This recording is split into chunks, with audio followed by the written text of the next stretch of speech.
The first time I heard the phrase pollution refugee was more than 2 decades ago, when I lived in Mexico City. My home office sat in a garden of roses and bougainvillea, but it was shrouded in unremitting haze. The city's air in those days was so contaminated by lead, ozone, and other chemicals that birds dropped dead in the smog, and I developed a wheezing cough after games of basketball. On a rare blue sky day more than a year after I arrived, I gazed, for the first time, at one of the snow-capped volcanoes that rise above the city. Hard to believe, 17,694-foot Popocatépetl had loomed there all along. The next day, the smog returned. I would see the volcano only once more before I moved away. Around this time, in the 1990s, officials in another heaving capital, New Delhi, began to anticipate an air pollution crisis of their own, a looming threat to public health that could have grave economic consequences as well. A 1997 government white paper identified the main culprits: vehicle exhaust and industrial emissions, and outlined urgent actions to avert the smog-choked fate of Mexico City, among the world's most polluted metropolises at the time. But the Mexican capital led the way. Over the next 2 decades, the city government enacted a series of measures, limiting traffic, shutting down coal-fired plants, mandating cleaner fuels and catalytic converters, that have cut pollution by more than 50%. These days, it's no longer a surprise to see Popocatépetl. The Delhi Action Plan urged similar long-term policies, but few of them were carried out. More than 20 years later, the toxic morass hanging over the capital this winter has been so thick that even Delhi's chief minister, Arvind Kejriwal, criticized it, calling his region a gas chamber. He blamed the hazardous haze on the seasonal burning of crop stubble in neighboring states, while others condemned the 13 thermal power plants around the overcrowded capital. At one point in November, when pollution levels were 20 times the World Health Organization's safe level, the city's plan to use smog-dispersing helicopters was grounded by the smog itself. The government undertook some stopgap measures, closing schools, shutting kilns and factories, and banning trucks. But a statue of Mohandas Gandhi in a Delhi park seemed girded for the struggle ahead. Anti-pollution campaigners had fitted the Mahatma with a respirator mask. Nothing captured more attention in a nation of cricket fanatics, however, than the sight of a smog-sickened Sri Lankan player doubled over and vomiting on the grass during a nationally televised test match in Delhi in early December. Though India outperformed its rival that day, the thrice-delayed match was overshadowed, quite literally, by pollution. Santosh Harish, a Delhi-based researcher with the Energy Policy Institute at the University of Chicago, says the incident was a wake-up call. Dirty air has been seen as the unavoidable byproduct of economic growth ever since the coal-stoked advent of the industrial age. The soot-stained fogs of 19th-century London seemed to bring about, as Charles Dickens wrote, the death of the Sunday. The perpetual smoke that enveloped Pittsburgh, the muscle-bound center of American industrial power, reminded one 19th-century writer of hell with the lid taken off. Back then, residents of these industrial capitals had little idea about the dangers of inhaling soot and smog. Indeed, many Londoners took pride in their pea soup as a symbol of progress and prosperity. In recent years, Beijing has been the embodiment of the city besieged by air pollution, an economic juggernaut with episodes of smog so extreme that they have earned their own sobriquet, airpocalypse. Now the mantle passes to India. In the past 2 years, Delhi has had only 8 days when pollution levels have met WHO safety standards, according to Usman Nazim, a researcher at the Delhi-based Center for Science and Environment.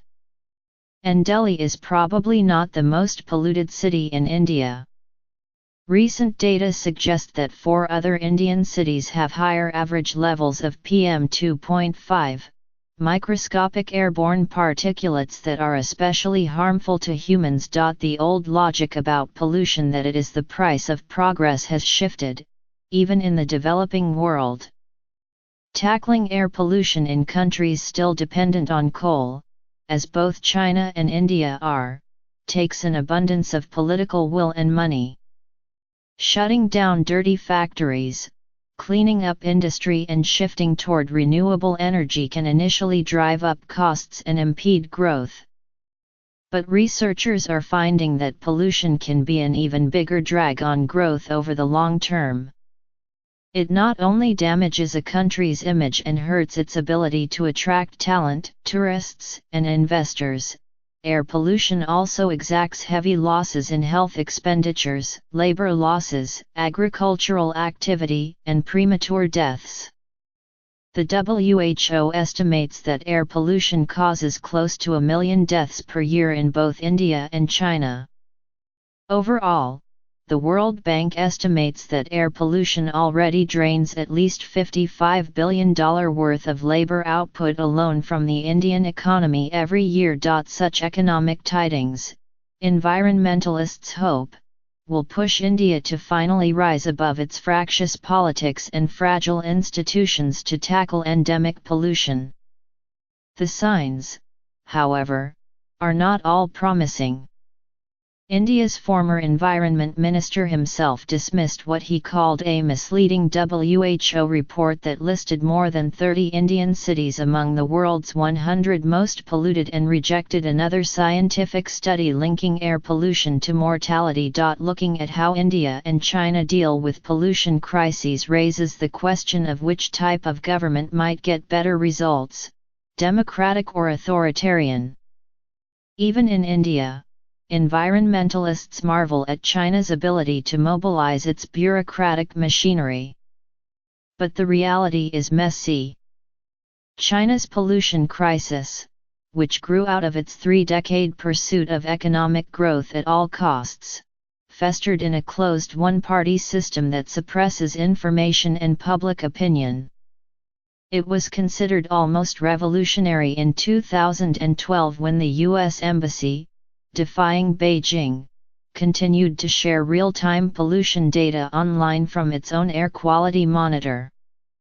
My family lived in Beijing for 4 years, at a time when every winter morning was a roll of the dice, crisp blue skies or apocalyptic smogscape. My sons knew that if they could not see the building across from us, 100 yards away, school would be cancelled. For them, a smog day was just like a snow day, only spent indoors next to the air purifiers. How, then, did China suddenly declare its war on pollution in 2014? There were factors beyond the poisonous smog: a slowing economy, a crippling coal addiction, a fed-up middle class clamoring for better quality of life. Above all, it was economics. China's Ministry of Environmental Protection estimated that pollution in 2010 cost the economy around $227 billion, or roughly 3.5% of GDP.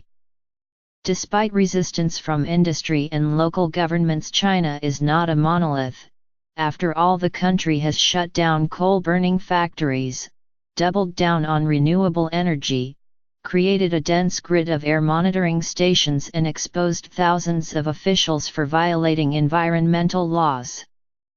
This is all good, but so far, much of the effort has focused on the region around China's showcase city, Beijing. In Delhi, the government submitted a new anti-pollution plan days after the cricket incident. In the end, the question always is, will it be implemented, or will it only be the blame game again? Nazim says. An emergency plan drawn up after heavy pollution in late 2016 went largely unused during the recent crisis. The same cycle happens every year, says Michael Brower, a professor of environmental health at the University of British Columbia. At some point, Delhi will have to address air pollution as a chronic problem requiring long-term solutions, not just a seasonal event. Pollution will still plague Asia's two largest capitals for years to come. When Delhi's worst smog subsided this winter, the Times of India ran the headline, "Air quality very poor and it's good news." Beijing, for its part, rang in 2018 with another bout of hazardous smog.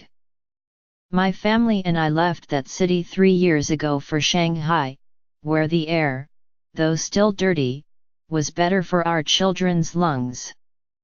A few months ago, we left China altogether for a cleaner Asian city, where we wake up to the sound of tropical birds singing in the flame tree outside, happy to call ourselves pollution fugitives."